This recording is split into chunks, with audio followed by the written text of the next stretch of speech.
www.attableek.com, the reviver of Iman. والحمدللہ رب العالمین. واجب التقدیم حضرات علماء کرام، بزرگوں، بھائیوں، مجھے اس بات کا احساس ہے کہ آپ بہت دیر سے بیٹھے ہوئے ہیں.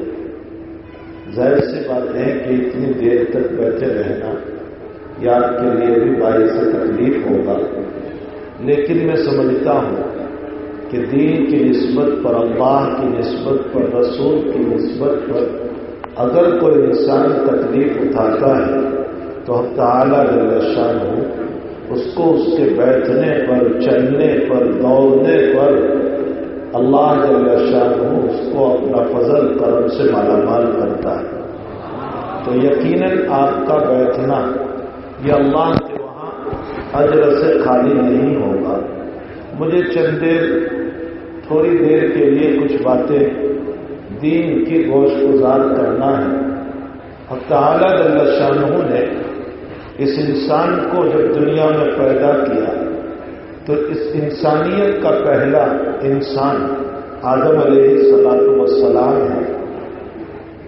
حضرت آدم کا اول بسیرا جنت میں تھا اور وہی اپنی بیوی حوا علیہ السلام کے ساتھ ان کی زندگی گزر رہی تھی.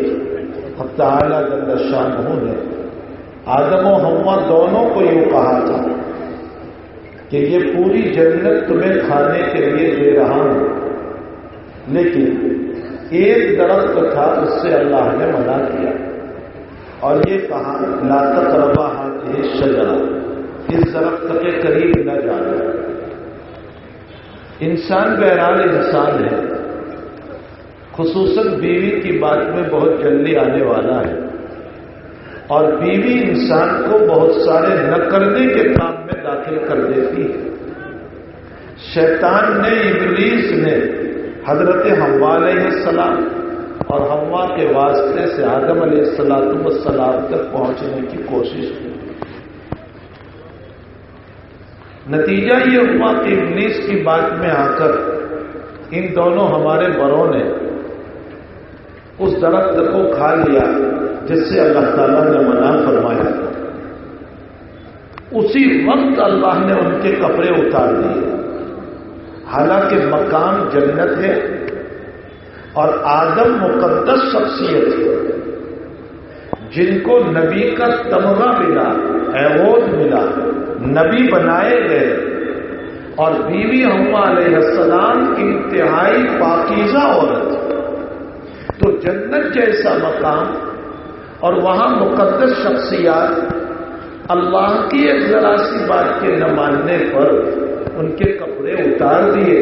فطفقا یخصفان علیہما من ورق الجنہ، وہ اپنے سطر کو چھپانے کے لیے جنت کے درختوں کے پتے توڑ توڑ کر اپنے سطر کو چھپانے لگے.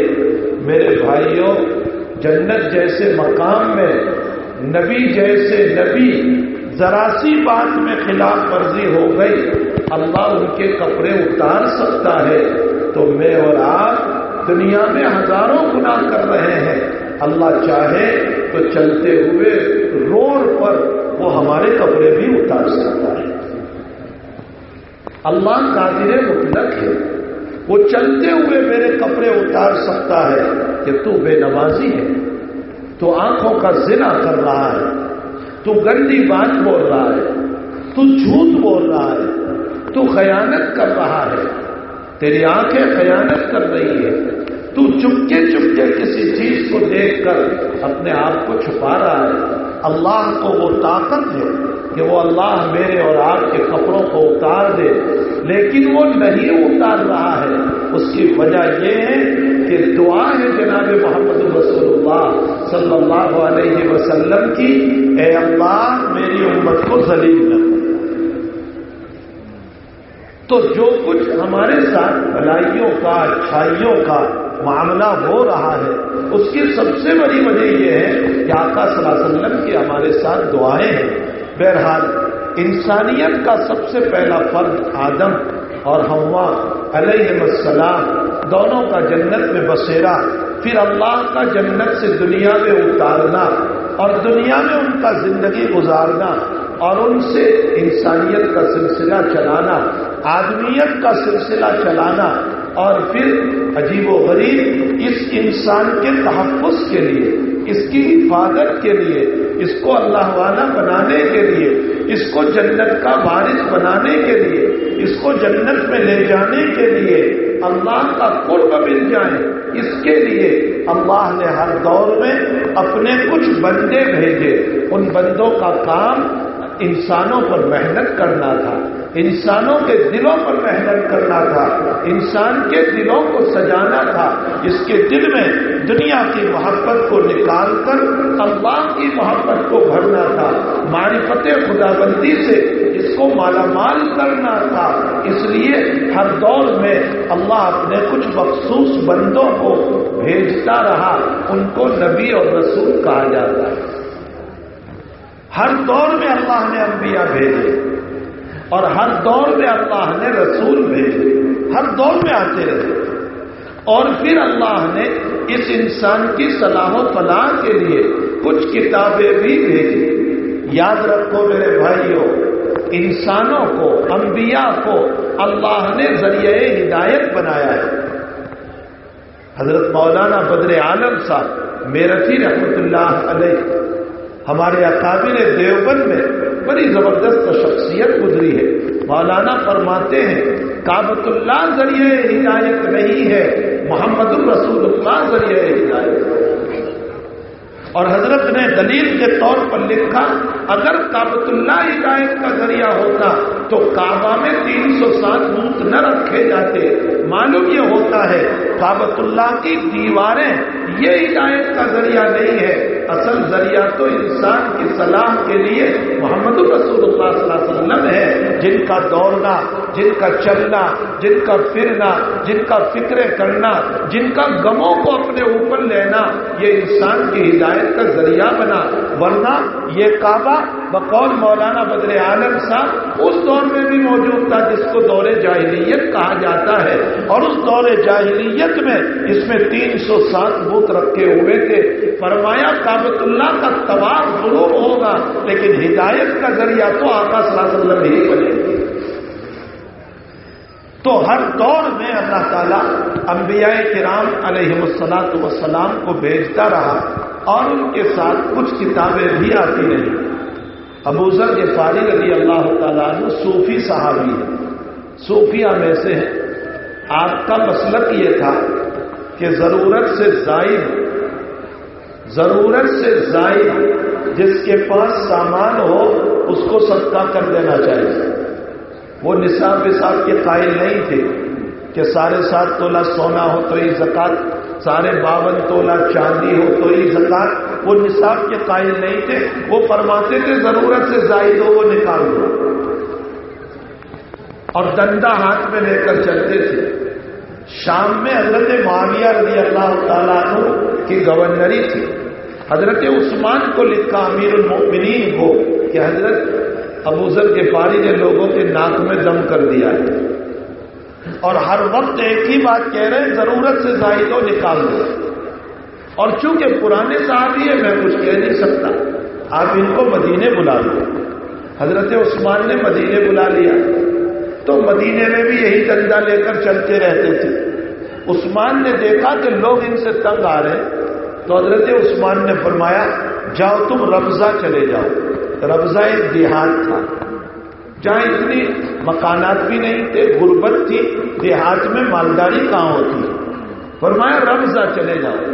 ابو ذر غفاری نے زندگی وہی پوری کر دی، حتیٰ کہ موت بھی وہی آ گئی، قبر بھی ان کی وہی بنی۔ بہرحال ابو ذر غفاری سے کسی نے سوال کیا کہ اچھے خاصے آپ مدینہ میں رہنے والے اور آپ یہاں دیہات میں آ کر پڑے ہوئے ہیں۔ فرمایا امیر المؤمنین کا حکم تھا اور میرے آقا مجھ کو یوں کہہ کر گئے ہیں کہ اے ابو ذر سن لے، تیرے اوپر اگر حبشی غلام بھی امیر بن جائے تو اس کی بھی اتباع کرنا۔ صحابہ کرام کا مزاج تعویلات کا نہیں تھا، صحابہ کا مزاج باتیں بنانے کا نہیں تھا، صحابہ کا مزاج اطاعت کا تھا۔ جمعہ کا خطبہ ہو رہا ہے، اللہ کے حبیب پاک صلی اللہ علیہ وسلم نے کچھ صحابہ کو دیکھا کہ یہاں اور ادھر کھڑے ہیں، آپ نے فرمایا اجلسو، بیٹھ جاؤ۔ حضرت عبداللہ ابن مسعود رضی اللہ تعالی عنہ چپل نکالتے وہاں بھی تو کھڑے تھے اور کان میں آواز پہنچی اجلسو، بیٹھ جاؤ۔ اب حضرت عبداللہ ابن مسعود جہاں چپل نکالتے تھے وہیں بیٹھ گئے۔ اللہ کے حبیب نے فرمایا عبداللہ اندر آ جاؤ۔ کسی نے پوچھا کہ یہ تو اندر والوں کو کہا گیا تھا، تم کیوں بیٹھ گئے وہاں؟ فرمایا نبی کی آواز میرے کان میں پہنچے اور میں عمل نہ کروں اور اللہ کے وہاں اسی پر پکڑ ہو گئے تو میں جواب کیا دوں؟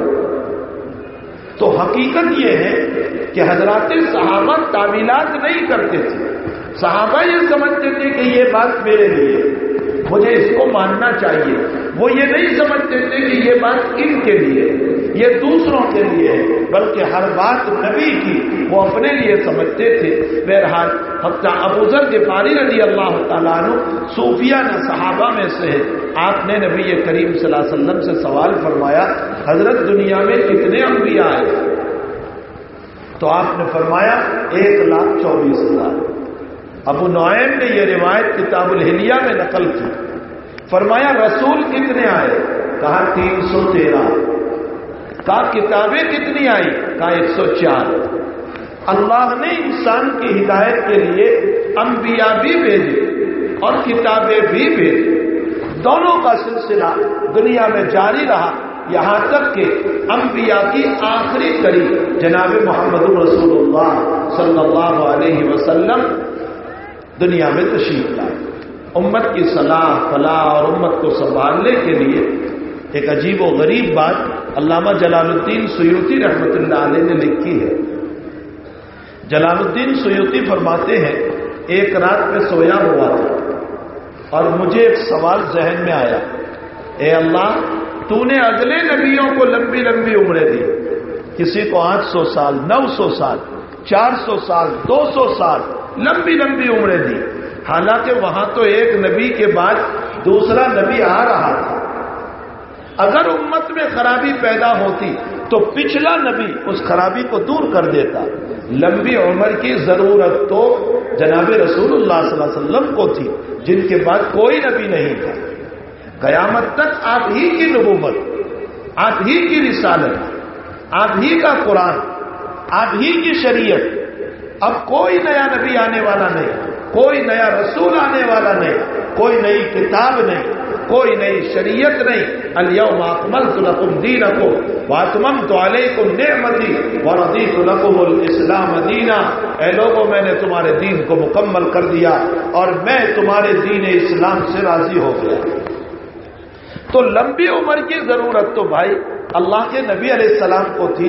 آقا صلی اللہ علیہ وسلم کو 1000 سال کی عمر دے دیتے، 1500 سال کی عمر دے دیتے تاکہ آسام والے بھی دیکھ کر صحابی بن جاتے۔ حضور پاک صلی اللہ علیہ وسلم کو دیکھ لیتے تو آسام والے بھی صحابی بن جاتے۔ لمبی عمر کی ضرورت رسول اللہ صلی اللہ علیہ وسلم کو تھی، آپ کو کیوں لمبی عمر نہیں دی؟ یہ جلال الدین سیوطی کے دماغ میں سوال آیا۔ آپ فرماتے میں اٹھا، میں نے قلم لیا، کاپی لی، اللہ میرے دماغ پر جواب بھی دینے لگا۔ فرمایا جلال الدین سن لو، میری شریعت کی حفاظت کے باب میں اور میرے دین کی حفاظت کے باب میں مجھے اگلی امتوں پر بھروسہ نہیں تھا، اعتماد نہیں تھا، اس لیے میں نے میری شریعت کو نبیوں کے ذریعے سے چلایا اور اس لاڈلے نبی محمد الرسول اللہ صلی اللہ علیہ وسلم کی امت پر مجھے پورا اعتماد ہے کہ اگر میرا محبوب چلا بھی آیا دنیا سے تو اس کی لاڈلی امت قیامت تک اس دین کو سنبھال لے گی۔ اللہ جل شانہ کو اس امت پر اعتماد ہے، اس لیے آقا صلی اللہ علیہ وسلم کو کل 63 سال جس میں 40 سال نبوت سے پہلے کے اور 23 سال نبوت کے، 13 سال مکی زندگی اور 10 سال مدنی زندگی، 23 سال نبوت کے آپ گزار کر امت پر محنت کر کے مضبوط شریعت کو دے کر آپ دنیا سے تشریف لے گئے. آپ کا آخری دن ہے. جناب رسول اللہ صلی اللہ علیہ وسلم اس دنیا سے اب رخصت ہونے والے ہیں. فجر کی نماز اپنے حجرہ شریفہ میں پڑھی، اپنے کمرے میں پڑھی، مسجد میں جانے کی ہمت نہیں تھی، اور صدیق اکبر نماز پڑھا رہے تھے. آپ آہستہ آہستہ نماز پڑھ کر دروازے تک گئے. آپ کے دروازے پر پردہ تھا. آپ نے پردہ تھوڑا سا ہٹایا اور اپنا سر باہر نکالا. بخاری شریف میں ہے، آپ نے سر باہر نکال کر اپنی امت کو دیکھا اور پھر ہنسنے لگے. پھر اندر تشریف لے آئے. محدثین بحث فرماتے ہیں کہ اللہ کے نبی علیہ السلام کے ہنسنے کی وجہ کیا تھی؟ کیوں ہنسے؟ عام محدثین تو یہ فرماتے ہیں کہ اللہ کے حبیب پاک صلی اللہ علیہ وسلم نے جب اپنے صحابہ کو دیکھا تو دل میں یہ خیال آیا ہوگا، اے اللہ، میں جب آیا تھا تو تنہا تھا، آج میرے جانے کا وقت ہے تو میری امت تیار ہو چکی ہے. آپ نے اپنی امت کو دیکھ کر خوشی کا اظہار فرمایا اور اس پر آپ کو مسکراہٹ آئی، آپ کو ہنسی آئی. ہمارے حضرت شیخ مولانا محمد زکریا صاحب کاندلوی ثم المہاجر المدنی نور اللہ مرقدہ فرماتے، محدثین کا جواب میرے سر پر، لیکن میرے دل میں بھی ایک جواب آتا ہے، اور وہ جواب یہ ہے کہ اللہ کے حبیب نے جب اپنے مصلی پر ابو بکر صدیق کو دیکھا تو دل میں یہ بات آئی ہوگی، اے اللہ، اب اگر تم مجھ کو اٹھا بھی لے تو کوئی حرج نہیں، میرا لاڈلا صدیق میری امت کو سنبھال لے گا. اور اس میں کوئی شک نہیں کہ ابو بکر نے امت کو سنبھالا. جس وقت اللہ کے نبی دنیا سے تشریف لے گئے، جو حالات تھے، عمر کہتے ہیں یہ صدیق کا سینہ تھا، یہ صدیق کی قوت تھی، یہ صدیق کا قلب تھا کہ امت کو سنبھالا. ایک طرف تو کچھ لوگ اپنے آبائی مذہب کی طرف جا رہے تھے، اپنے ہندویتی مذہب کی طرف جا رہے تھے. کچھ لوگوں نے زکوٰۃ کا انکار کر دیا اور کہنے لگے ہم زکوٰۃ نہیں دیں گے. کچھ لوگوں نے جھوٹے نبیوں کو مان لیا، مسیلمۃ الکذاب کو، اسود عنسی کو، اور اس کی نبوت کے قائل ہو گئے. بڑی افراتفری تھی. حضرات صحابہ کرام پر غم کا بادل سوار تھا. آقا صلی اللہ علیہ وسلم کی رخصت کی وجہ سے، آپ کے جانے کی وجہ سے صحابہ کے دل رو رہے تھے، اس لیے کہ وہ ٹوٹ چکے تھے. فاطمہ الزہرا رضی اللہ تعالی عنہ نبی علیہ السلام کی بیٹی، بخاری شریف میں ہے، حضرت انس جب دفن کر کے آئے حضور کو تو فاطمہ کہنے لگی، انس، اپنے نبی کے جسم پر مٹی ڈالنے سے تمہارے ہاتھوں میں ہچکچاہٹ نہیں آئی؟ تم نے اپنے نبی پر مٹی ڈالی، تم نے ان کو مٹی میں چھپا دیا. حضرت انس زار و قطار رو رہے اور فرمایا، بہن، جو کچھ ہم نے کیا ہے ہمارے آقا کی سنت ہی پر کیا ہے. حضور پاک صلی اللہ علیہ وسلم کی جو تعلیم تھی اسی کے مطابق ہم نے کیا. پھر فاطمہ الزہرا نے ایک شعر پڑھا، فرمایا، صبت علی مصائب لو انہا، صبت علی مصائب لو انہا، صبت علی الایام سرنا لیالیا. فرمایا، میرے نبی کے جانے سے، میرے ابا کے جانے سے، میرے والد کے جانے سے مجھ پر جو غم پڑا ہے، اگر دن کے اجالوں پر وہ غم پڑتا تو دن کا اجالا اندھیرے میں بدل جاتا. یہ صحابہ کرام کی کیفیت تھی. حضرت عمر یہ ماننے کے لیے تیار نہیں تھے کہ اللہ کے حبیب پاک صلی اللہ علیہ وسلم کا انتقال ہو گیا. ایسے وقت میں صدیق اکبر رضی اللہ تعالی عنہ نے اس امت کو سنبھالا.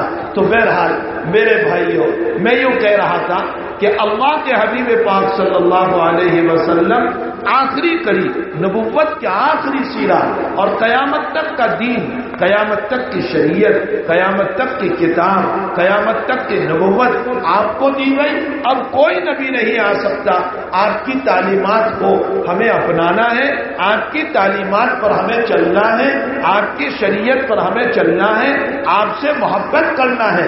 میرے بھائیو، اللہ کے نبی علیہ السلام فرماتے ہیں لا یؤمن احدکم، تم میں سے کوئی مومن نہیں ہو سکتا، تم میں سے کوئی مومن نہیں ہو سکتا جب تک کہ تمہارے دلوں میں تمہارے ماں باپ سے زیادہ نبی کی محبت نہ آ جائے، تمہاری اولاد سے زیادہ نبی کی محبت نہ آ جائے، ساری دنیا سے زیادہ جب تک نبی کی محبت نہیں آتی وہاں تک تم مومن نہیں ہو سکتے. دیکھو دنیا میں محبت کی 3 طریقے، بہت غور سے سنو. کسی سے تم محبت کرتے ہو اس کے 3 راستے ہیں. یا تو کسی سے محبت کرو گے اس کی خوبصورتی کی وجہ سے، اس کے جمال کی وجہ سے، اس میں بڑی خوبصورتی ہے اس لیے ہم اس سے محبت کرتے ہیں. یا تو کسی سے محبت کرو گے اس کے کمال کی وجہ سے، اس میں علم کا کمال، اس میں تقوی کا کمال، اس میں تقدس کا کمال، اس میں پاکیزگی کا کمال کی وجہ سے محبت کرتے. اور کبھی کسی سے محبت کرو گے احسان کی وجہ سے، اس کا احسان ہے مجھ پر. ان تینوں باتوں کو لے کر اب آپ غور فرمائیں. اگر جمال اور خوبصورتی کی بنیاد پر کسی سے محبت کرنا ہے تو اللہ کے نبی سے بڑھ کر خوبصورت کوئی نہیں ہو سکتا. آقا صلی اللہ علیہ وسلم سے بڑھ کر کوئی خوبصورت نہیں. حضرت عائشہ رضی اللہ تعالی عنہا کہہ رہی ہے کہ حضرت یوسف پر جب زلیخا فریفتہ ہو گئی، عاشق ہو گئی، دیوانی بنی، تو دوسرے وزیروں کی بیویوں نے زلیخا کو تانا دیا، ارے بے وقوف، غلام پر عاشق ہو گئی، نوکر پر عاشق ہو گئی، کام کرنے والے پر عاشق ہو گئی، بھلا اتنے بڑے بادشاہ کی بیوی اور نوکر پر عاشق ہو گئی. حضرت زلیخا نے اس موقع پر کہا اگر تم بھی یوسف کو دیکھو گی تو تم بھی دیوانی ہو جاؤ گے. یوسف ہے ہی ایسا. دعوت کی سارے وزیروں کی بیویوں کی، اور فروٹس رکھا اور چھریاں رکھی، اور یوسف کو کہہ دیا تھا کہ یوسف جب میں تجھے آواز دوں تو تو نکل آنا. ساری عورتوں نے اپنے ہاتھ میں فروٹ لیا ہے، چھری لی ہے، ابھی کاٹنے جا رہی ہے. اتنے میں زلیخا نے آواز دی یوسف آؤ. یوسف آئے. وہاں حضرت یوسف کا حسن دیکھ کر عورتیں دیکھنے میں ایسی مشغول ہو گئی، ایسی دیوانی بن گئی کہ فروٹ کاٹنے کے بجائے ہاتھ کاٹ دیے. اس موقع کو سامنے رکھ کر حضرت عائشہ رضی اللہ تعالی عنہا ایک شعر کہہ رہی ہے لواہی زلیخا لو رأینا حبیبی، لواہی زلیخا لو رأینا حبیبی لأثرنا قطع القلوب علی الیدین. زلیخا پر تانا دینے والیوں نے یوسف کے حسن کو دیکھ کر اپنی انگلیاں کاٹ ڈالی. اگر میرے محبوب کے حسن کو دیکھ لیتی تو اپنا گلا کٹوا دیتی. یہ یوسف، یہ جناب رسول اللہ صلی اللہ علیہ وسلم کو اللہ نے حسن عطا فرمایا تھا. بڑے خوبصورت تھے آقا صلی اللہ علیہ وسلم. صحابہ کے سامنے اللہ نے نبی کا اتنا ہی حسن کھولا جتنا صحابہ برداشت کر سکتے تھے. فرمایا ہتھیلی بڑی پرغداز تھی، بہت نرم تھی ہتھیلی آپ کی. لیس بالطویل، بہت لمبے نہیں تھے حضرت. ولا بالقصیر، نہ چینگرے تھے، نہ طبیعت کے موتے تھے. چلنے میں مضبوطی تھی، بدن کے میں پسینے سے خوشبو آتی تھی. ام سلیم کہتی ہے رضی اللہ تعالی عنہ، حضرت انس کی والدہ ہے، فرمایا میرے آقا میرے گھر میں سوئے ہوئے ہیں، پسینہ آ رہا ہے اور میں آہستہ آہستہ پسینے کو لے کر ایک بوتل میں بھر رہی ہوں. حضور کی آنکھ کھل گئی. فرمایا ام سلیم کیا کر رہی ہے؟ فرمایا یا رسول اللہ بڑی خوشبودار چیز ہے، میں اس کو خوشبو کے طور پر استعمال کروں گی۔ میں جب اس حدیث پر پہنچتا ہوں تو اپنے طلباء کو کہتا ہوں دنیا میں ہم عطر پر فخر کرتے ہیں، کوئی کہتا ہے میں 10,000 تولے والا استعمال کرتا ہوں، کوئی کہتا ہے میں 20,000 والا، کوئی کہتا ہے آسام کا اصلی عود استعمال کرتا ہوں، کوئی کہتا ہے میں آسام کا اصلی عطر لایا ہوں۔ ہمیں عطر کے اوپر فخر ہے کہ میں 10 اور 20,000 والا، وہاں عطر کو فخر ہوگا جب اللہ کے نبی اپنے بدن پر عطر کو لگاتے ہوں گے تو عطر کو فخر ہوگا، اور وہ یوں کہتا ہوگا میرے آقا کو عطر کی ضرورت نہیں ہے، لیکن میرے لیے سعادت ہے کہ نبی کے بدن سے میں لگ گیا۔ یہاں عطر پر ہمیں فخر ہے، وہاں عطر کو نبی پر فخر ہوگا۔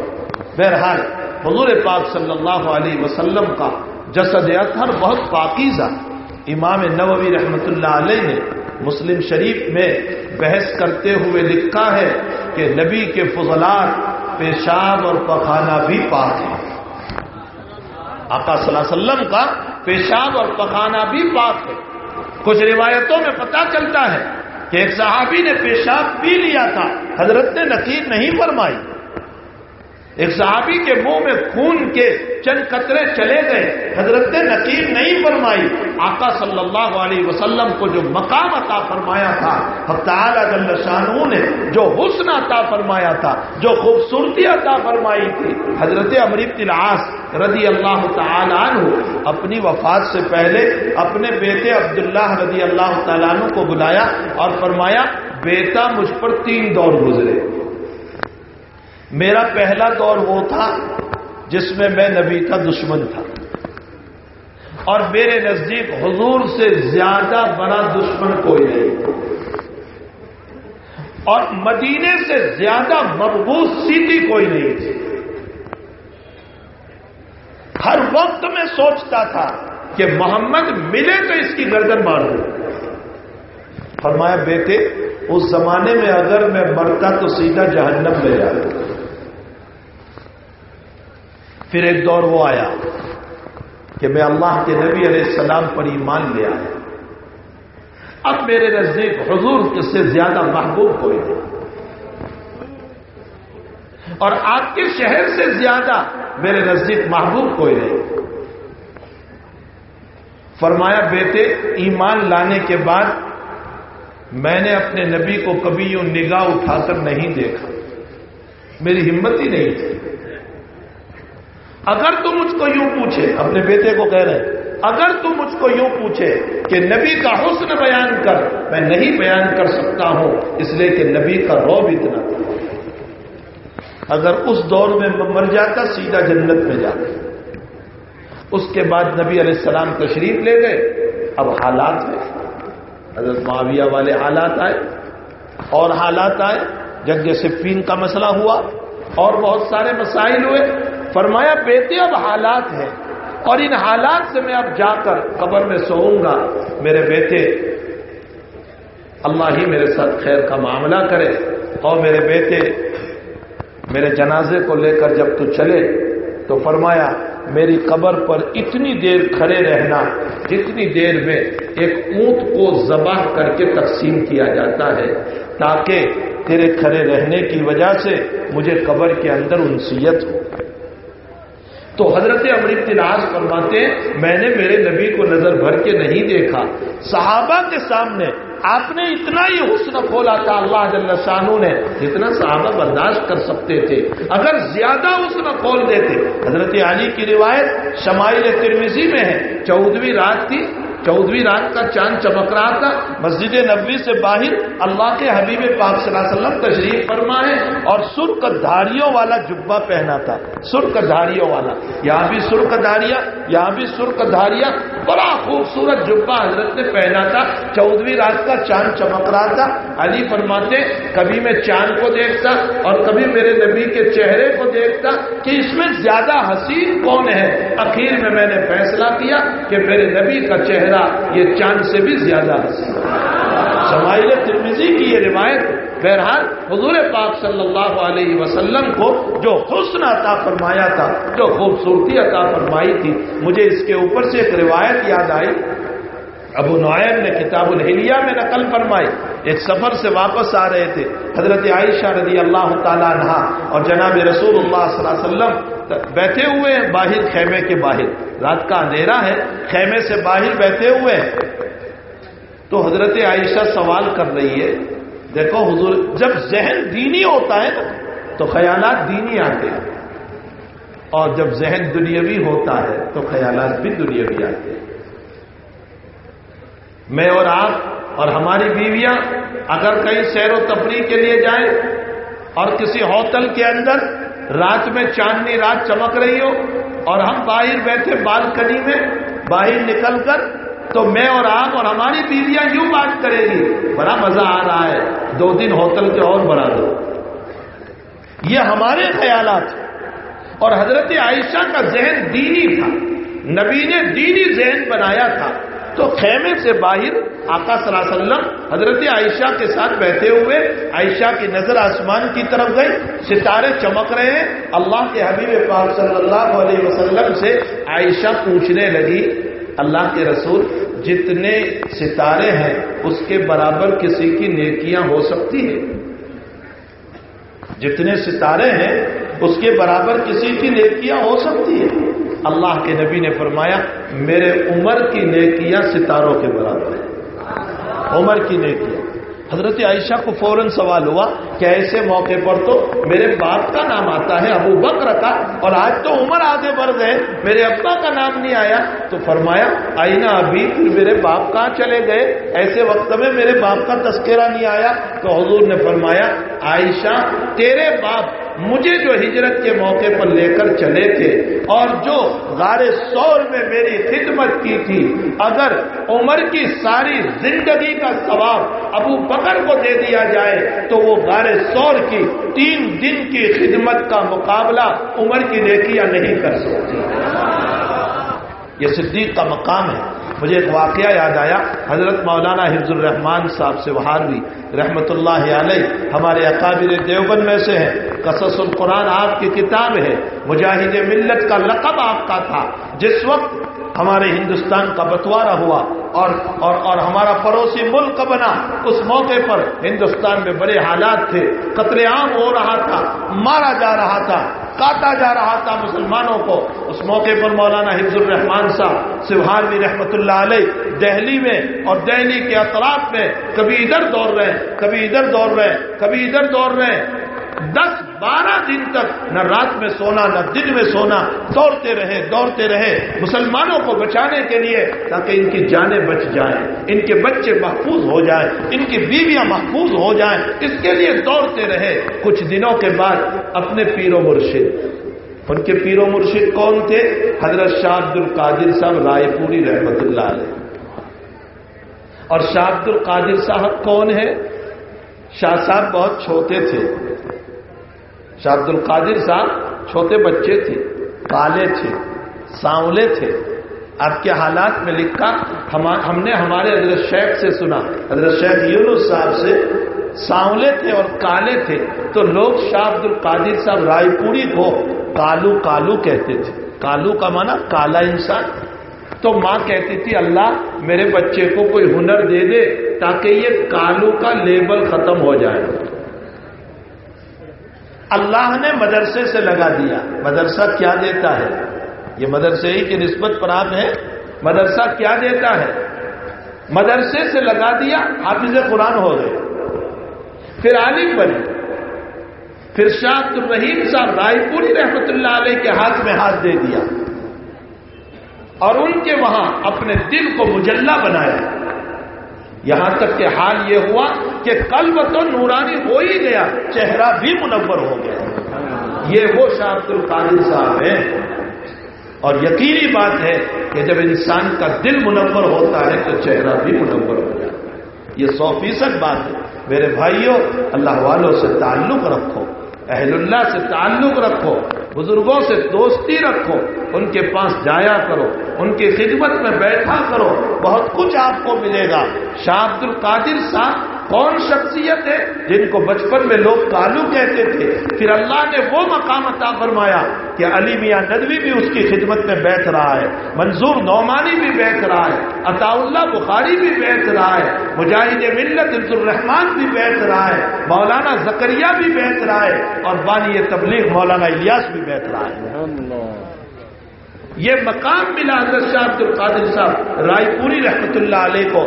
میرے بھائیوں، دنیا تو کل ختم ہو جائے گی، تعلق مع اللہ کچھ اور چیز ہے، اللہ سے تعلق جو ہے وہ کچھ اور چیز ہے، اس میں جو مزہ آتا ہے، اس میں جو لذت آتی ہے، اللہ اللہ کرنے میں جو مزہ آتا ہے، اللہ کے ساتھ دل لگانے میں جو مزہ آتا ہے۔ شاہ فضل حق گنج مراد آبادی رحمت اللہ علیہ حکیم الامت حضرت اقدس تھانوی نور اللہ مرقدہ کو خطاب کر کے فرمایا، اشرف علی جب میں سجدے میں جاتا ہوں تو مجھے ایسا لگتا ہے کہ اللہ نے مجھے اپنی گود میں لے لیا۔ کیا مزہ آتا ہوگا، کیا پیار آتا ہوگا۔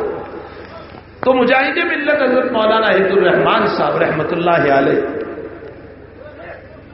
پہنچے اپنے پیر و مرشد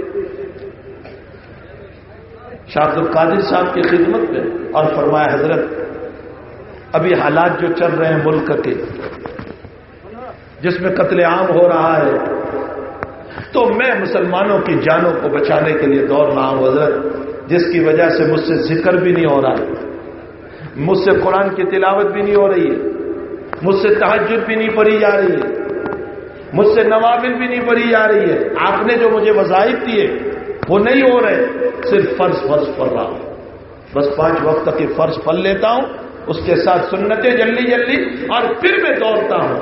حضرت دعا فرمائیں، پھر ذکر آ جائے، پھر تلاوت آ جائیں، پھر نوافل آ جائیں۔ حضرت یہ چھوٹ گیا مجھ سے امت کے لیے دوڑنے کی وجہ سے۔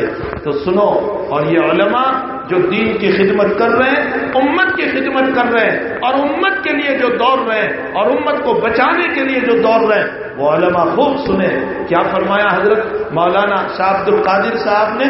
فرمایا مولوی حفظ الرحمان، مولوی حفظ الرحمان، یہ ہفتہ 10 دن جو تم امت کے لیے دوڑے ہو، یہ مجھے دے دو۔ عبد القادر اپنی زندگی کی ساری عبادت دینے کے لیے تیار ہے۔ عبد القادر اپنی زندگی کی ساری عبادت دینے کے لیے تیار ہے، آپ یہ 8-10 دن کا مجھے دے دو۔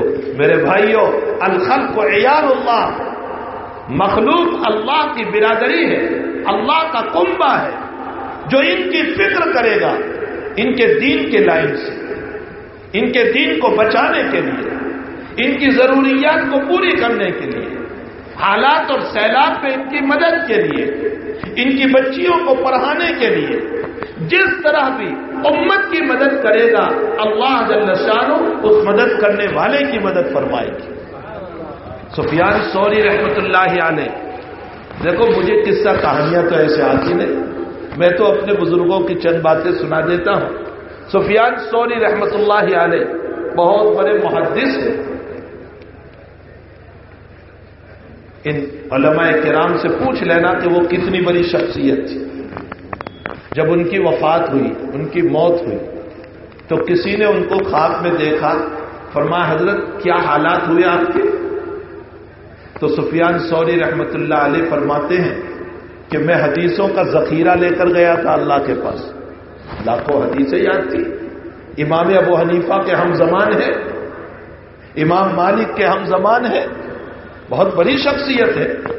فرمایا لاکھوں حدیثوں کا ذخیرہ اللہ کے دربار میں لے کر گیا، تفسیر کا ذخیرہ لے کر گیا، قرآن کا ذخیرہ لے کر گیا، فقہ کا ذخیرہ، مسئلے مسائل کا ذخیرہ لے کر گیا، اور مجھے یہ تھا کہ اللہ حدیث کی وجہ سے، فقہ کی وجہ سے، تفسیر کی وجہ سے اللہ میری بخشش کر دے گا۔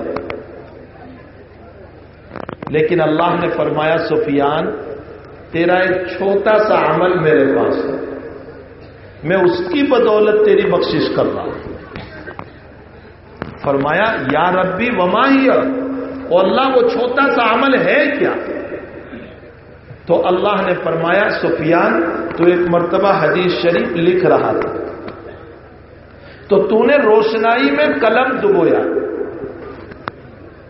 اور یوں قلم نکال کر حدیث لکھنے گیا، اتنے میں مکھی آئی اور روشنائی پر بیٹھ گئی۔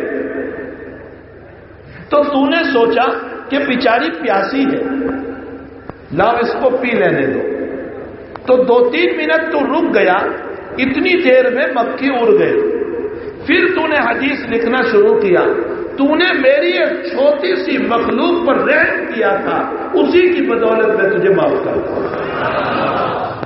یہ کوئی معمولی چیز نہیں ہے، امت کی خیر خواہی، امت کے ساتھ حسن سلوک، امت کا تعاون، گرے ہوئے کو اٹھانا، روتے ہوئے کو ہنسانا۔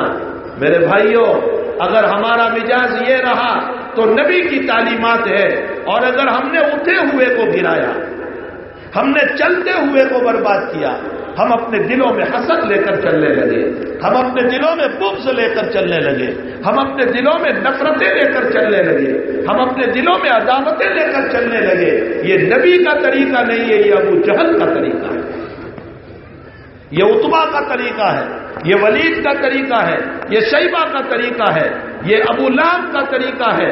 نبی کا طریقہ تو یہ تھا کہ اپنا دل محبتوں سے لبریز تھا، محبتوں سے بھرا ہوا تھا۔ آقا صلی اللہ علیہ وسلم اپنے دشمنوں کو معاف کرتے چلے جا رہے تھے۔ فتح مکہ کے موقع پر وحشی رضی اللہ تعالی عنہ، وہ تو بھاگ گئے تھے طائف، پھر ان کو پتا چلا کہ محمد سب کو معاف کر رہے ہیں، تو وحشی بھی آئے اور فرمایا میں کلمہ پڑھنا چاہتا ہوں۔ حضرت پہلے بھی تو پوچھ سکتے تھے کہ انت وحشی، تم ہو وحشی، لیکن پہلے نہیں پوچھا، اس لیے کہ حضرت جانتے تھے کلمہ پڑھانے سے پہلے پوچھوں گا تو ابھی یہ کفر میں ہے، مباح الدم ہے، کہیں کوئی صحابی مار دے گا، سیدھا جہنم میں چلا جائے گا۔ قربان جائیے رسول اللہ صلی اللہ علیہ وسلم، پہلے کلمہ پڑھا دیا، اب ایمان لے آئے، معصوم ہو گئے، اب ان کا قتل جائز نہیں، ان کے سارے گناہ معاف ہو گئے۔ اب حضرت ان کو پوچھ رہے، بخاری شریف میں حضرت پوچھ رہے انت وحشی، تم ہو نا وحشی؟ فرمایا نام یا رسول، جی میں۔ فرمایا تم نے میرے چچا کو کیسے مارا تھا ذرا بتاؤ گے؟ احد میں میرے چچا کو تم نے کیسے مارا؟ 8 سال ہو گئے، نبی اپنے چچا کو نہیں بھولا، 8 سال ہو گئے اپنے چچا کو نہیں بھولا۔ حضرت ویسی کہتے ہیں کہ میں بیان کرتا جا رہا تھا کہ اس طرح پر میں نے کیا تھا، حمزہ آ رہے تھے میدان سے اور میرے ہاتھ میں چھوٹا سا نیزہ تھا اور میں نے اٹھا کے مارا اور یہاں سے لے کر پیچھے نکل گیا۔ بس وہ ایک وقت تھا، میں مکے چلا گیا، میرے مولا نے مجھ کو آزاد کر دیا، میری زندگی آزادانہ گزرنے لگی، یہاں تک کہ آج فتح مکہ ہوا، میں آپ کی خدمت میں بیٹھا ہوا ہوں۔ اللہ کے حبیب زار و قطار رو رہے ہیں اپنے چچا کے حالات کو سن کر۔ حضرت نے اتنا فرمایا، حل تغیرت عنی، ویسی تم اتنا کر سکتے ہو کہ میرے سامنے نہ بیٹھا کرو۔ کیوں نہ بیٹھا کرو؟ اس لیے کہ حضرت گنگوہی نور اللہ مرکزہ نے لامع الدراری جو حضرت کا درس ہے اس میں لکھا ہے حضرت نے کہ اگر سامنے بیٹھیں گے ویسی تو چچا کی یاد آئے گی، اور چچا کے یاد کی وجہ سے دل دکھے گا، اور دل کے دکھنے کی وجہ سے وحشی کا کہیں ایمان نہ چلا جائے، اور نبی وحشی کا ایمان بچانا چاہتے تھے، اس لیے فرمایا میرے سامنے رہو۔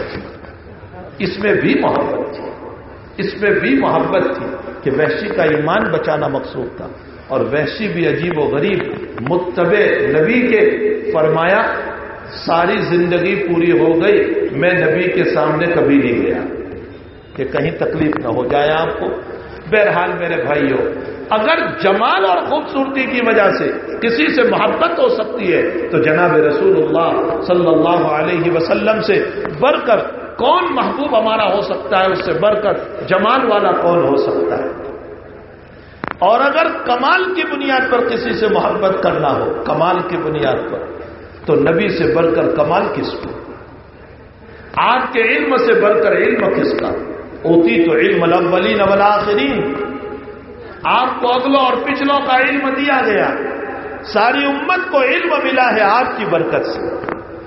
ابو بکر نہ بنتا اگر نبی کی اتباع نہ کرتا، عمر فاروق نہ بنتا اگر نبی کی اتباع نہ کرتا، عثمان کامل الحیاء والایمان نہ بنتا اگر نبی کی اتباع نہ کرتا، علی مرتضی نہ بنتا اگر نبی کی اتباع نہ کرتا، عبد القادر جیلانی، معین الدین چشتی، نظام الدین اولیاء، بہاؤالدین نقشبندی، سارے اکابر کو لے لو، اس مقام پر نہیں پہنچ سکتے تھے اگر آقا صلی اللہ علیہ وسلم کی اتباع نہ ہوتی۔ دنیا کو جو کچھ ملا ہے وہ حضور کی برکت سے ملا ہے۔ تو اگر میں میرے شیخ سے اس لیے محبت کر رہا ہوں کہ ان کا علم بہت اونچا ہے، تو ان سے اونچا علم تو نبی کریم صلی اللہ علیہ وسلم کا ہے۔ علمی تقدس کی وجہ سے اگر کسی سے محبت کرنا ہو تو حضور سے محبت کی جائے، اور اگر تقویٰ، طہارت، پاکیزگی کی وجہ سے، جیسے ہر انسان کو اپنے شیخ سے محبت ہوتی ہے اس کے تقوی کی وجہ سے، اس کی پاکیزگی کی وجہ سے، اس کے تقدس کی وجہ سے، جیسے حضرت مولانا احمد علی صاحب، اللہ ان کی قبر کو نور سے منور فرمائے، اللہ ان کے درجات کو بلند فرمائے، ان کا یہ فیض ہے، یہ انہی کا فیض ہے، یہ انہی کی محنتیں ہیں، یہ انہی کی قربانیاں ہیں۔ اس سے محبت ہم اس لیے کر رہے ہیں کہ وہ پاکیزہ زندگی والا تھا، وہ تقوی والا تھا، وہ طہارت والا تھا، تو ان کو بھی تقوی ملا ہے محمد رسول اللہ صلی اللہ علیہ وسلم کی بدولت۔ تو حضور پاک صلی اللہ علیہ وسلم سے اپنے شیخ سے بھی زیادہ محبت ہونی چاہیے۔ آقا صلی اللہ علیہ وسلم سے تقوی کی بنیاد پر، تقدس کی بنیاد پر۔ حضور کا تقوی کیسا تھا؟ لوگوں نے آپ کو مجنون تو کہا، پاگل ہے آپ، لوگوں نے آپ کو ساحر کہا، جادوگر ہے، لیکن کسی نے یہ نہیں کہا الیاذ باللہ آپ زانی ہیں، آپ چور ہیں، آپ خائن ہیں، آپ امانت کے خلاف کرتے ہیں، آپ فلاں گناہ کرتے ہیں۔ اس میں سے کوئی بات آپ کے دشمنوں نے بھی نہیں کہی۔ الفضل ما شہدت بہ الاعداء، گواہی تو وہ ہے جو دشمن دیتے، اپنے تو دیتے ہی، گواہی تو وہ ہے کہ دشمن گواہی دے۔ ابو سفیان سے پوچھا گیا کفر کے زمانے میں، ہرقل بادشاہ نے پوچھا کہ محمد کن باتوں کا حکم دیتا ہے، تو ابو سفیان کہنے لگا نماز کا، عفاف اور پاک دامنی کا، صلہ رحمی کا، لیکن ایک لفظ ابو سفیان نہیں بول سکے جو نبی پر الزام کے قابل ہو۔ ایسی مقدس اور پاکیزہ زندگی عطا فرمائی تھی۔ تو اگر تقوی، طہارت، تقدس، علم کی وجہ سے اگر کسی سے محبت ہو سکتی ہے تو جناب رسول اللہ صلی اللہ علیہ وسلم سے محبت ہوگی۔ اور اگر احسان کی وجہ سے کسی سے محبت ہو، احسان کی وجہ سے، تو نبی سے بڑھ کر احسان کس کا؟ حضرت فرماتے تم تو جہنم میں جا رہے ہو، میں تمہاری کمر پکڑ پکڑ کر تمہیں جنت پہ لے جاتا ہوں۔ حضرت فرماتے ہیں قیامت کے دن سارے لوگ، حتیٰ کہ انبیاء کرام علیہ الصلاۃ والسلام، نفسی نفسی نفسی نفسی، میری ذات میری ذات میری ذات، وہاں کونے سے ایک آواز آئے گی امتی امتی امتی امتی۔ لوگ نظر اٹھا کر دیکھیں گے کہ کون ہے جو امت کے لیے رو رہا ہے، وہ ہوں گے محمد رسول اللہ صلی اللہ علیہ وسلم۔ آپ فرماتے ہیں حضرت عائشہ نے آپ کو پوچھا اللہ کے حبیب قیامت کے ہجوم میں، بھیڑ بھاڑ میں آپ کو کہاں تلاش کروں گی، آپ کہاں ملیں گے؟ اتنے بڑے ہجوم میں اگر کسی کو تلاش کرنا ہو تو مشکل ہے، حالانکہ یہ مجمع 10-12 ہزار تھا، لیکن اس میں کسی کو تلاش کرنا ہو تو مشکل ہے، تو پھر اربوں خربوں کا مجمع، اللہ کے نبی میں آپ کو کہاں تلاش کروں گا؟ حضرت نے فرمایا مجھے 3 جگہوں میں سے ایک جگہ تلاش کرو، یا تو میں اللہ کے سامنے سر بسجود ہو کر امت کے لیے معافی مانگ رہا ہوں گا، اللہ ان کو معاف کر دے، اللہ معاف کر دے، اللہ معاف کر دے، اللہ ان کو معاف کر دے، ان کو جنت پہ بھیج دے، اللہ ان کو جنت پہ بھیج دے، میں اپنی امت کے لیے معافی مانگ رہا ہوں گا۔ اگر وہاں نہ ملوں تو میں حوض کوثر کے اوپر میں اپنی امت کے پیاسوں کو پانی پلا رہا ہوں گا۔ مجھے وہاں تلاش کر لینا، اور اگر میں وہاں بھی نہ ملوں تو پل صراط کے قریب، مسلم شریف میں روایت ہے، پل صراط کے قریب میں کھڑا ہوں گا، حالانکہ جہنم کی تپش ہوگی، لیکن نبی فرماتے میں وہاں کھڑا ہوں گا اور یہ دعا کر رہا ہوں گا، اللہم صلی وسلم، اللہم صلی وسلم، اللہ میری امت کو صحیح سلامت گزار دے، میری امت کو صحیح سلامت گزار دے، یہ گرنے نہ پائے، یہ جہنم میں گرنے نہ پائے۔ جس نبی کو اپنی امت کی اتنی فکر ہے، اتنی فکر ہے، قیامت کے دن وہ ادھر دوڑ رہا ہوگا، ادھر دوڑ رہا ہوگا، اس کی مثال تو ایسی ہی ہے جیسے ایک ماں اپنے گھر میں 3 بچوں کو چھوڑ کر گئی اور کسی کام سے نکلی، اتنے میں پتہ چلا کہ گھر میں آگ لگ گئی، ماں دوڑتی ہوئی آتی ہے، سامان نہیں بچاتی، سونا نہیں بچاتی، پیسے نہیں بچاتی، وہ اپنے لال کے پاس دوڑتی ہے، وہ اپنے لگتے جگر کے پاس دوڑتی ہے، وہ اپنے نور نظر کے پاس دوڑتی ہے، وہ اپنے بیٹوں کو بچانے کے لیے دوڑ رہی ہے، کبھی اس کمرے میں دوڑ رہی ہے کہ میرے لال کو بچا لو، کبھی اس کمرے میں دوڑ رہی ہے میرے نور نظر کو بچا لو، کبھی اس کمرے میں دوڑ رہی ہے میرے لگتے جگر کو بچا لو، چاروں طرف سے وہ اپنی اولاد کو بچانے کے لیے محبت کی ماری دوڑ رہی ہے۔ فرمایا نبی بھی قیامت کے دن لاڑ اور پیار اور محبت میں اپنی امت کو بچانے کے لیے اسی طرح دوڑ رہے ہوں، کبھی دائیں کبھی بائیں، کبھی آگے کبھی پیچھے، وہ نبی چاروں طرف دوڑ رہا ہوگا۔ تو میرے بھائیوں، اتنا بڑا احسان اس نبی کا کہ وہ جہنم سے نکال کر ہمیں جنت کی طرف لے گیا۔ وہ نبی علیہ السلام قیامت کے دن ہماری سفارش کریں گے، وہ نبی حوض کوثر کا پانی اپنے ہاتھوں سے دیں گے، وہ نبی اللہ کے سامنے سر پر سجود ہو کر ہمارے لیے معافی مانگیں گے۔ بخاری شریف میں روایت ہے، آپ فرماتے لکل نبی دعوت مستجابہ، اللہ نے ہر نبی کو ایک دعا دی، ہر نبی کو، وہ دعا ہر نبی نے دنیا میں استعمال کر لی۔ تو اللہ کے نبی سے فرمایا اللہ کے حبیب آپ کو بھی دعا ملی؟ فرمایا ہاں مجھے بھی ایک دعا ملی۔ فرمایا آپ بھی دعا استعمال کر لیجئے ہمارے لیے، ہماری خیر خواہی میں۔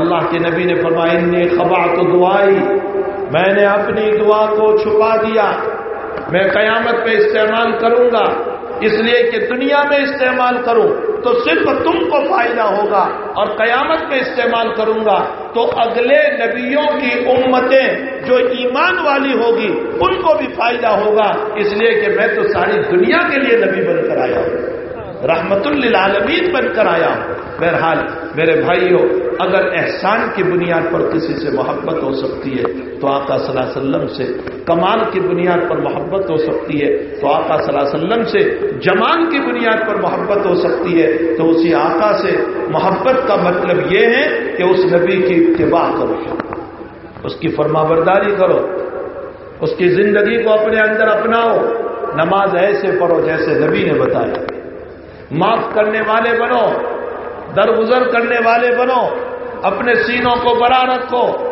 مسلمان ٹوٹ چکا ہے، ابھی کتنا توڑو گے؟ یہ بٹ چکا ہے، ابھی اس کو کتنا بانٹو گے؟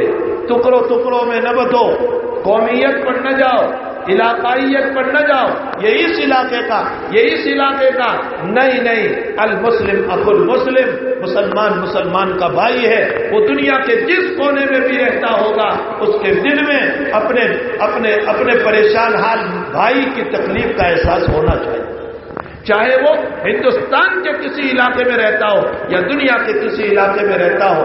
المسلم اخو المسلم، مسلمان مسلمان کا بھائی ہے۔ ہمیں چاہیے کہ آقا صلی اللہ علیہ وسلم کی مبارک زندگی کو اپنائیں۔ اسی لیے میں نے قرآن کی آیت پڑھی، ان کنتم تحبون اللہ فاتبعونی یحببکم اللہ ویغفر لکم ذنوبکم۔ اللہ کہہ رہا ہے اے لوگو، اگر تم اللہ کی محبت چاہتے ہو، اللہ کی محبت چاہتے ہو اور اللہ کی مغفرت چاہتے ہو تو نبی کی اتباع کرو۔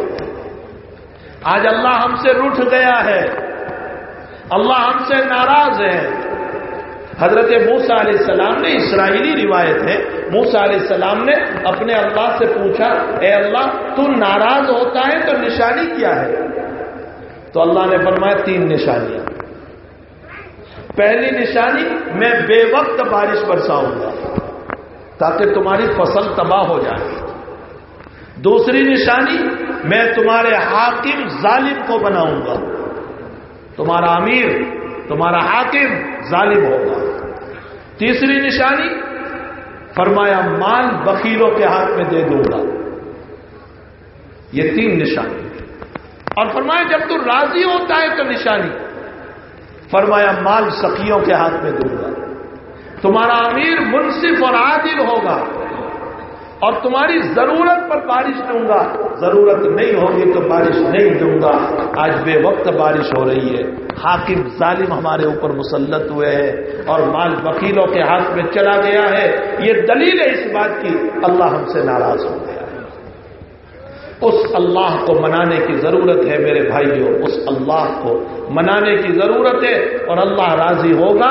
حضور پاک صلی اللہ علیہ وسلم کی اتباع سے ہم سب کو چاہیے کہ آقا صلی اللہ علیہ وسلم کی اتباع کریں، آپ کی سنتوں کو تلاش کر کر کے عمل کریں، آپ کی زندگی پر اپنی زندگی کو ڈالیں، دنیا میں محبت کو پھیلائیں، پریم کو پھیلائیں، شفقتوں کو پھیلائیں، ایک دوسرے کے کام آنے والے بنے، ایک دوسرے کے ہمدرد بن کر کے زندگی گزارے.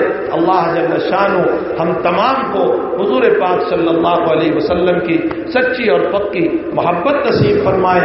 آپ کی اتباع کرنے کی ہم سب کو توفیق عطا فرمائے. آپ کے طریقوں پر چلنے کی ہم سب کو توفیق عطا فرمائے. ہمارا ماوا، ہمارا مرجع اگر کوئی ہو سکتا ہے تو حضور پاک صلی اللہ علیہ وسلم ہے. اور بہت سے اعمال وہ ہیں کہ کبھی انسان اس کو نہیں کر سکتا تو کم سے کم تمنا رکھنا چاہیے. جیسے ابھی اعلان ہوا 40,000 روپے کا، دوسروں کو یہ تمنا کرنی چاہیے اللہ میں غریب ہوں اس لیے نہیں دے سکتا، اگر میرے پاس ہوتا تو میں بھی دے دیتا. اگر تم یہ تمنا کرو گے تو اس تمنا پر بھی اللہ نے 40,000 دینے والے کو ثواب عطا فرمایا، تمہیں بھی عطا کرے گا. حدیث شریف میں ہے یہ مضمون کہ نیک کاموں کی تمنا کرنے والوں کو بھی اللہ عطا کرتا ہے. آپ نے نام سنا ہوگا عبداللہ ابن مبارک رحمت اللہ علیہ، انتقال ہو گیا. کسی نے خواب میں دیکھا عبداللہ ابن مبارک کو، فرمایا کیا گزری؟ فرمایا اللہ نے اعلیٰ علیین میں اونچا مقام دیا، لیکن مجھے تعجب ہے، عبداللہ کہہ رہے ہیں مجھے تعجب ہے کہ میرے مکان کے سامنے ایک لوہار رہتا تھا، لوہے کا کام کرنے والا، وہ بھی میرے ساتھ اسی مقام پر ہے. حالانکہ وہ اتنی عبادت نہیں کرتا تھا، اس کو یہ مقام کیسے ملا؟ خواب دیکھنے والے نے لوہار کی بیوی سے جا کر پوچھا کہ تیرے شوہر کے اعمال کیا تھے؟ تو بیوی نے کہا ایک عمل تو یہ تھا کہ میرا شوہر جب لوہا پیٹتا تھا، لوہاری کا کام کرتا تھا اور لوہے کو کوٹتا تھا، مارتا تھا. کمر لوہار کو، اچھا لوہار کو کمر بولتے ہیں. کمر.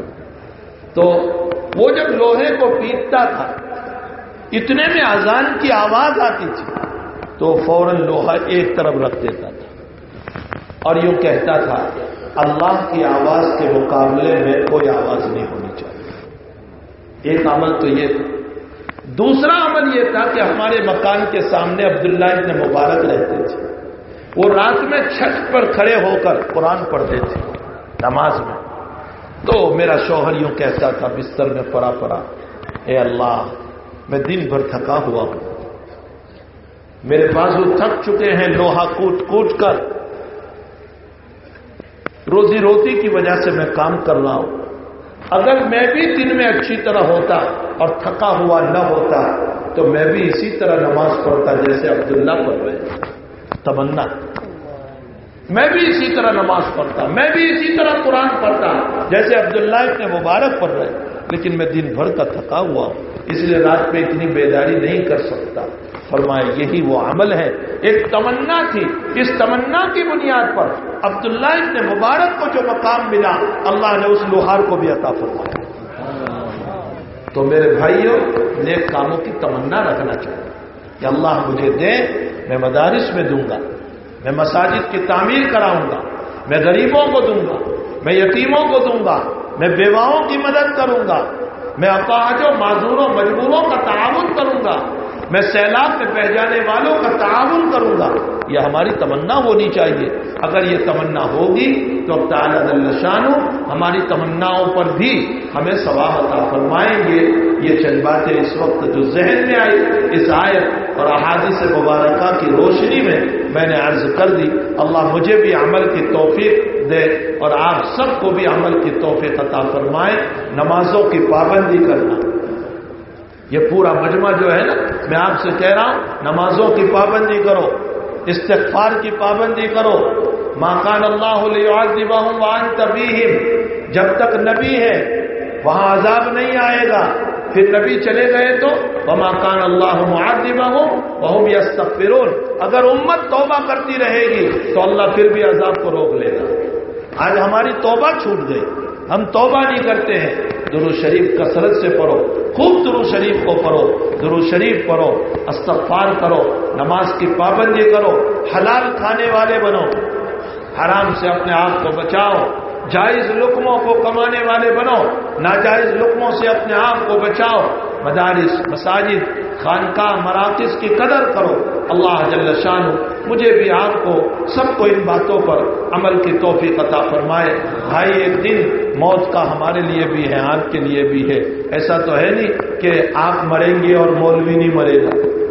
سبھی کو مرنا ہے، سبھی کو اللہ کو حساب دینا ہے.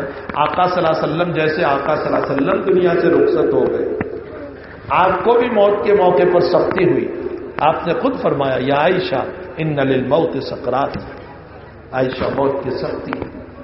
تو آقا جیسے آقا چلے گئے تو ہم کون ہوا کرتے؟ ہم ہر ایک کو اللہ کے پاس جانا ہے، حساب دینا ہے. اس لیے اللہ کی رضا والی زندگی گزارو. اللہ تعالیٰ اس مدرسے کو دین دگنی رات چوگنی ترقیوں سے مالا مال فرمائے اور تعالیٰ زمین کے مسئلے کو، تعمیرات کے مسئلوں کو اپنے فضل و کرم سے حل فرمائے. آپ جس محبت اور جس پیار سے آئے ہیں اللہ تعالیٰ آپ کو جزائے خیر عطا فرمائے. میں اس سقط میں نہیں تھا کہ میں آؤں، ہمت نہیں تھی. میں ابھی پرسوں ہی ایک بہت لمبے سفر سے آیا ہوں، 3 دن کا بہت لمبا سفر تھا اور پھر مسلسل بخار کے اندر مبتلا تھا. آج بھی بخار ہی میں چلا وہاں سے، لیکن ہمارے مولانا شمس الدین صاحب، ان کی محبتیں تھی، وہ اصرار کرتے رہے اور بار بار تقاضا کرتے رہے. اور یہ مدارس کے ذمہ دار جو تھے، علماء تھے، بہرحال ان لوگوں کی محبت پر میری حاضری ہوئی. اللہ تعالیٰ ہم تمام کے مل بیٹھنے کو قبول فرمائے.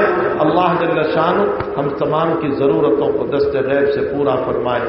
وصلی اللہ علی النبی الکریم برحمتک یا ارحم الراحمین. درود شریف پڑھیے. الحمد للہ رب العالمین والعاقبۃ للمتقین والصلاۃ والسلام علی سید الانبیاء والمرسلین وعلى آله وصحبه أجمعين. اللهم صل وسلم دائما أبدا على حبيبك خير الخلق كلهم. اللهم إنا نسألك العفو والعافية في الدين والدنيا والآخرة. توفنا مسلما وألحقنا بالصالحين غير خزايا ولا ندامى ولا مخزومين. اللهم ربنا ظلمنا أنفسنا وإن لم تغفر لنا وترحمنا لنكونن من الخاسرين. اللہ گناہوں کو معاف فرما دے، اللہ گناہوں کو معاف فرما دے، اللہ گناہوں کو معاف فرما دے، اللہ قصوروں سے درگزر فرما دے، اللہ سیاکاریوں پر معافی کا قلم پھیر دے. اے اللہ ہم نے رات میں بھی بہت گناہ کیے ہیں، ہم نے دن میں بھی گناہ کیے ہیں. اللہ ہم اقراری مجرم ہیں، ہمیں اپنے جرموں کا اعتراف ہے. اللہ ہمیں اپنے جرموں کا اعتراف ہے. اللہ دنیا میں جب کوئی مجرم گناہ کا اعتراف کرتا ہے دنیا والا معاف کر دیا کرتا ہے. اے کریموں کے کریم، اے آقاؤں کے آقا، اے رحمانوں کے رحمان، اے ارحم الراحمین، اے مغفرت کرنے والے مولا، ہم سب کو معاف فرما دے. ہم ایسے فقیر ہیں جن کے پاس مانگنے کے لیے نہ جھولی ہے نہ پیالہ ہے. اللہ ہمارے ہاتھ میں کچھ بھی نہیں ہے، عبادتیں بھی سب ریاکاری والی ہے، دکھلاوے والی ہے. اے اللہ ایک لمبی عمر گزر چکی، اخلاص کا ایک سجدہ ہمیں نصیب نہیں ہوا. اللہ ہمیں معاف فرما، اللہ ہمیں معاف فرما، اللہ ہمیں معاف فرما۔ اس پورے مجمع پر نظر کرم فرما دے، اس پورے مجمع پر نظر کرم فرما دے۔ اللہ یہ مجمع کی مغفرت ہو جائے گی، ہمارا بیڑا پار ہو جائے گا، تیرا کچھ نہیں بگڑے گا۔ اے اللہ آسام کے مسلمانوں پر رحم فرما، آسام کے مسلمانوں پر رحم فرما، آسام کے مسلمانوں پر رحم فرما، ان کے مکانوں کی حفاظت فرما، اللہ ان کے گھروں کی حفاظت فرما، ان کے کاروبار کی حفاظت فرما، مدارس کی حفاظت فرما، مکاتب کی حفاظت فرما، خانقاہوں کی حفاظت فرما، مرکزوں کی حفاظت فرما۔ اے اللہ موسیٰ اور موسیٰ کی قوم کو ہلاک کرنے والا وہ فرعون جس کو تو نے پانی میں ڈبو کر موسیٰ کو خشک کر دیا تھا اور اس کی قوم کو خشک کیا تھا، اے اللہ تیرے محبوب کی امت تو آج بہت رو رہی ہے۔ اللہ اس وقت بھی بڑے بڑے فرعون ہیں، اس وقت بھی فرعون ہیں، اس وقت کے بھی حامان ہیں، اس وقت کے بھی شداد ہیں، اس وقت کے بھی نمرود ہیں۔ اے اللہ ان فرعونوں کی پکڑ کب کرے گا؟ ان فرعونوں کی پکڑ کب کرے گا؟ اللہ ہمارے معصوم بچے رو رہے ہیں، ہماری عورتیں رو رہی ہیں۔ اللہ تو خوب دیکھ رہا ہے کہ کیسے زندہ بچوں کو قتل کیا جا رہا ہے۔ اللہ ہم اپنے دکھرے کس کو سنائے، ہم اپنے دکھرے کس کو سنائے، ہم اپنے دکھرے کس کو سنائے؟ ہمارے دکھوں کو تیرے علاوہ کوئی سننے والا نہیں ہے، ہمارے دکھوں کو سننے والا تیرے علاوہ کوئی نہیں ہے۔ اللہ ہماری مدد فرما دے، ہماری نصرت فرما دے، ہماری مدد فرما دے، ہماری نصرت فرما دے۔ گرے ہوئوں کو آباد فرما دے، بے مکانوں کو مکان عطا فرما، بھوکوں کو کھانا نصیب فرما، پیاسوں کو پانی عطا فرما، اجرے ہوئوں کو آباد فرما، کاروبار میں برکتیں عطا فرما، رحمتیں عطا فرما۔ اس پورے مجمع پر نظر کرم فرما، سب کو عنایتوں سے مالا مال فرما، سب کی بخششیں فرما دے۔ بیماروں کو شفا عطا فرما، بیماروں کو شفا عطا فرما، بیماروں کو شفا عطا فرما، مرحومین کی مغفرت فرما۔ اے اللہ جو بے قصور جیل میں ہے رہائی نصیب فرما، غلط مقدمات میں ہے نجات عطا فرما۔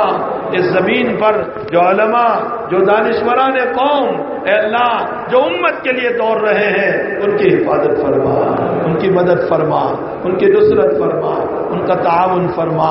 اے اللہ اے اللہ اے اللہ تو ہمارے دکھوں کو دور کرنے والا بن جا، ہمارے دکھوں کو دور فرما دے، ہمارے دکھوں کو دور فرما دے، ہمارے دکھوں کو دور فرما دے۔ یہ امت تو صبح سے شام تک رو رہی ہے۔ اللہ اللہ ہمیں ہنسنا کب نصیب ہوگا؟ اللہ یہ ظالم تیری نیابت کے لائق نہیں ہے، تیری خلافت کے لائق نہیں ہے، تیری نیابت اور خلافت کے لائق نہیں ہے۔ اے اللہ تو ظالموں کی پکڑ فرما لے، یا تو ہدایت عطا فرما دے یا پکڑ فرما لے، مظلوموں کی مدد فرما، دستگیری فرما، تعاون فرما۔ اے اللہ ہم تمام کی ضرورتوں کو دست غیب سے پورا فرما۔ اللہ جب ہم تجھ سے معافی کی بھیک مانگ رہے ہیں تو یوں کہتا ہوگا کہ او لوگوں تم تو غدار ہو، تم نالائق ہو، تم بے نمازی ہو، تم میرے دین کا کام نہیں کرتے۔ میری رحمت ابو بکر کو ملتی تھی، عمر کو ملتی تھی، عثمان کو ملتی تھی۔ اللہ صحیح ہے لیکن وہ تو سب قبر میں چلے گئے۔ اے اللہ جیسے ہی ہے ہم ہی رہ گئے ہیں، ہم گندے سہی کلمہ تیرا ہی پڑھ رہے ہیں، ہم گندے سہی تیرے نبی کا نام لے رہے ہیں۔ تجھے تیرے نبی کے نام کا واسطہ ہے، ہماری مغفرت فرما دے۔ تجھے تیرے نبی کے طائف میں بہنے والے خون کا واسطہ ہماری مغفرت فرما دے۔ اے اللہ حمزہ کی لاش کا واسطہ ہماری مغفرت فرما دے۔ اے اللہ بغیر پانی کے تڑپ کر جان دینے والے کربلا کے حسین کا واسطہ اللہ ہماری مغفرت فرما دے، ہماری مغفرت فرما دے، ہماری جھولیوں کو مغفرت سے بھر دے، ہم تمام کی ضرورتوں کو دست غیب سے پورا فرما۔ اللہ اس مدرسے کے لیے اور دیگر مدارس کے لیے جو جس طرح کا تعاون کرتے ہیں ان تمام کو جزائے خیر عطا فرما۔ بہترین بدلہ عطا فرما۔ اللہ ہم سب کی دعاؤں کو اپنے فضل و کرم سے حضور پاک صلی اللہ علیہ وسلم کے صدقے میں اے اللہ اس مجمع میں جو تیرے نیک بندے ہیں جن کی آمین تجھے پیاری ہے ان کی آمینوں کے ساتھ ہم سب کی آمینوں کو بھی قبول فرما۔ آمین یا رب العالمین۔ وصلی اللہ علی النبی الکریم برحمتک یا ارحم الراحمین۔ میں اتنا بڑا مجمع ہے ملاقات نہیں کر سکوں گا، میں آپ کو سلام کر دیتا ہوں، آپ جواب دے دیں۔ السلام علیکم ورحمۃ اللہ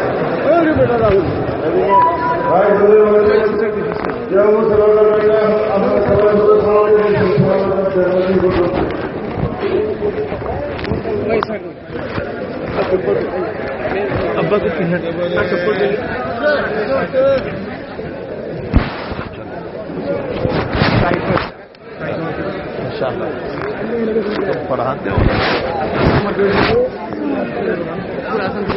جی جی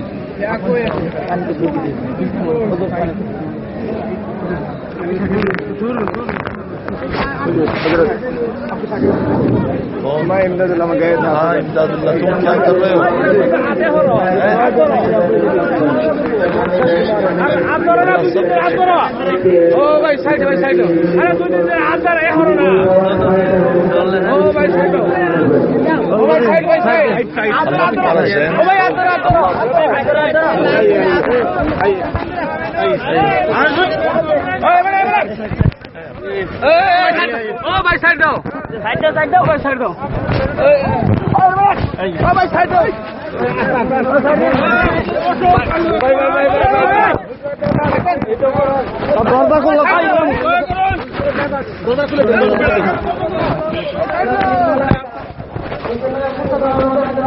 بس مسافہ نہ کرو۔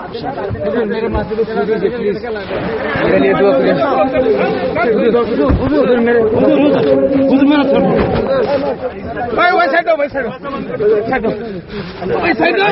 ہاتھ لے لو، ہاتھ لے لو،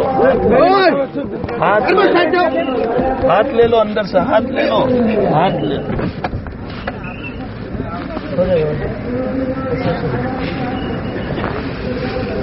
کون صاحب آگے؟